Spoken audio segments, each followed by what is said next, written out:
Imagine ಮಾಡಿ, ಒಂದು building ಹೊರಗಡೆಯಿಂದ ತುಂಬಾ ನಾರ್ಮಲ್ ವಾಟರ್ ಪ್ಲ್ಯಾಂಟ್ ಥರ ಇದೆ. ಬಟ್ ಅದರ ಒಳಗೆ ಹೋದಾಗ ನಮಗೆ ನೀರಿನಲ್ಲಿ ಬ್ಲಡ್ ಮತ್ತು ಹ್ಯೂಮನ್ ಸ್ಕ್ರೀಮ್ ಕೇಳ್ತವೆ. ಇವತ್ತು ನಾವು ಓಪನ್ ಮಾಡ್ತಾ ಇದ್ದೀವಿ ಪ್ರಪಂಚದ one of the most cruel experiment file, unit 731.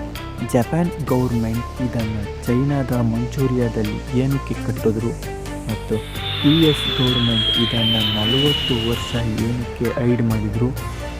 ಈ ಎಕ್ಸ್ಪೆರಿಮೆಂಟ್ನಿಂದ ಅಲ್ಲಿದ್ದ ಸಾಮಾನ್ಯ ಜನರಿಗೆ ಆದ ಪರಿಣಾಮ ಏನು ಅನ್ನೋದನ್ನು ಪೂರ್ತಿಯಾಗಿ ತಿಳ್ಕೊಳ್ಳೋಣ ಈ ವಿಡಿಯೋದಲ್ಲಿ.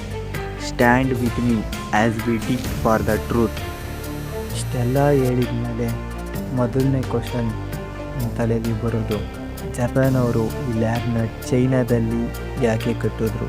ಅದಕ್ಕೆ ಉತ್ತರ, ಈ ಕ್ರೂಯಲ್ ಎಕ್ಸ್ಪೆರಿಮೆಂಟ್ ನಡೆದದ್ದು 1935ರಲ್ಲಿ. ಆ ಸಮಯದಲ್ಲಿ ವರ್ಲ್ಡ್ ವಾರ್ ನಡೆದಿತ್ತು.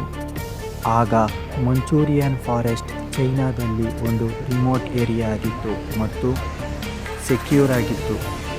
ಆಗ ಜಪಾನ್ ದೇಶ ಚೈನಾದ ಮಂಚೂರಿಯಾದ ಫಾರೆಸ್ಟ್ನ ಕ್ಯಾಪ್ಚರ್ ಮಾಡಿ ಈ ಲ್ಯಾಬನ್ನು ಅಲ್ಲಿ ಕಟ್ತಾರೆ ಮತ್ತು ಅಲ್ಲಿದ್ದ ಸಾಮಾನ್ಯ ಜನರನ್ನು ಹಿಡಿದು ತಂದು ಪ್ರಿಸ್ನರ್ ಅಂತ ಹೇಳಿ ಸಾಮಾನ್ಯ ಜನರ ಮೇಲೆ ಎಕ್ಸ್ಪೆರಿಮೆಂಟ್ ಮಾಡ್ತಿದ್ರು.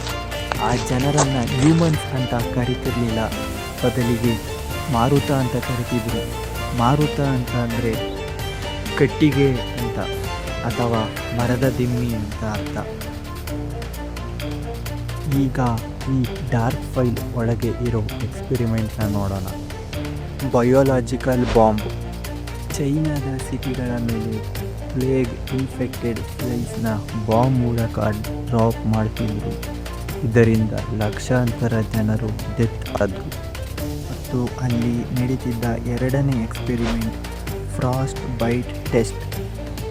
ತುಂಬಾ ಚಳಿ ಇರೋ ಟೈಮಲ್ಲಿ ಪ್ರಿಸ್ನರ್ನ ಹೊರಗಡೆ ಕಟ್ಟಾಕಿ ಅವರ ಕಾಲುಗಳು ಫ್ರೀಸ್ ಆಗೋ ರೀತಿ ಮಾಡಿ ಮತ್ತೆ ಅವರನ್ನು ನೀರಲ್ಲಿ ಹಾಕಿ ಟೆಸ್ಟ್ ಮಾಡ್ತಿದ್ರು. ಮತ್ತು ಮೂರನೇ ಎಕ್ಸ್ಪೆರಿಮೆಂಟ್ ವಿವಿ ಸೆಕ್ಷನ್. ಯಾರಿಗೂ ಅನಸ್ಟೀಶಿಯಾ ಕೊಡದೆ ಹ್ಯೂಮನ್ ಬಾಡಿ ಪಾರ್ಟ್ಸ್ನ ಕಟ್ ಮಾಡಿ ವೈರಸ್ ಯಾವ ಥರ ಸ್ಪ್ರೆಡ್ ಆಗುತ್ತೆ ಅಂತ ಲೈವ್ ಆಗಿ ಚೆಕ್ ಮಾಡ್ತಿದ್ರು. ಇವೇ ಇಮೇಜಿನ್ ಎಷ್ಟು ಕ್ರಿಯಲ್ ಆಗಿರ್ಬೋದು. ಯೂನಿಟ್ 731ನಲ್ಲಿ ಬರೀ ರಿಸರ್ಚ್ ಮಾಡ್ತಿರಲಿಲ್ಲ, ಅವರು ವೈರಸ್ನ ಅಪ್ಗ್ರೇಡ್ ಮಾಡಿ ಬಯೋ ವೆಪನ್ ಥರ ಯೂಸ್ ಮಾಡ್ತಿದ್ರು. ಲೈಕ್ ಆಂಥ್ರಾಕ್ಸ್, ಕಾಲರಾ ಮತ್ತು ಸ್ಮಾಲ್ ಪಾಕ್ಸ್ ಥರ ಡೆಡ್ಲಿ ವೈರಸ್ನ ಪ್ರಪಂಚದ ಮೇಲೆ ಬಯೋ ವೆಪನ್ ಥರ.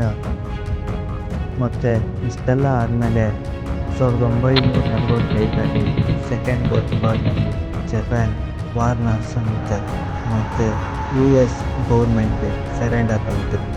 ಆಗ ಸಾಮಾನ್ಯ ಜನರಿಗೆ ಗೊತ್ತಿದ್ದಂಗೆ ಒಂದು ಸೀಕ್ರೆಟ್ ಡೀಲ್.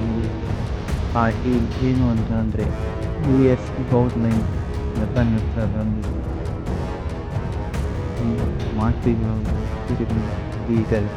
ಆದ್ದರಿಂದ ನೀವು ಈ ಎಕ್ಸ್ಪೆರಿಮೆಂಟ್ ಡೇಟಾನ ನಮಗೆ ಕೊಡದೆ ಹೋದರೆ ನೀವೆಲ್ಲರನ್ನು ಜೈಲಿಗೆ ಹೇಳ್ತಾರೆ.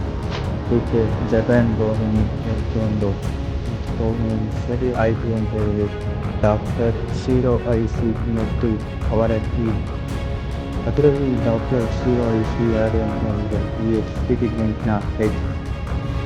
ಇದಕ್ಕೆ ಓಕೆ ಅಂತ ಹೇಳಿ ಅವರು ಮತ್ತು ಅವರ ಟೀಮ್ ಮೆಂಬರ್ಸ್ ಜೊತೆಗೆ ಅವರ ಎಕ್ಸ್ಪೆರಿಮೆಂಟ್ ಡಾಟಾ ಎಲ್ಲದನ್ನು US ಗೌರ್ಮೆಂಟ್ಗೆ ಹ್ಯಾಂಡ್ ಓವರ್ ಮಾಡ್ತಾರೆ. ಅದಕ್ಕೆ US ಗೌರ್ಮೆಂಟ್ ಅವರಿಗೆ ರಿಟರ್ನಲ್ಲಿ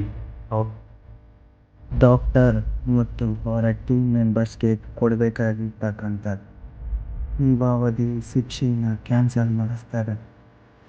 ಈ ಡೀಲ್ ಜಪಾನ್ ಗೌರ್ಮೆಂಟ್ ಮತ್ತು US ಗೌರ್ಮೆಂಟ್ ಮಧ್ಯೆ ನಡೆದ ಸೀಕ್ರೆಟ್ ಡೀಲ್.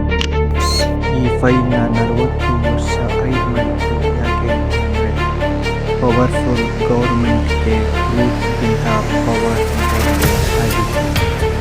ಈ ಯೂನಿಟ್ 731 ನಮ್ಮ ಹಿಸ್ಟ್ರಿಯಲ್ಲಿ ಒಂದು ದೊಡ್ಡ ಬ್ಲ್ಯಾಕ್ ಚಾಪ್ಟರ್.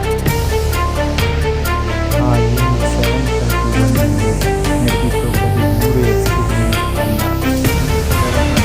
15ರಿಂದ 200 ವಿಚಿತ್ರ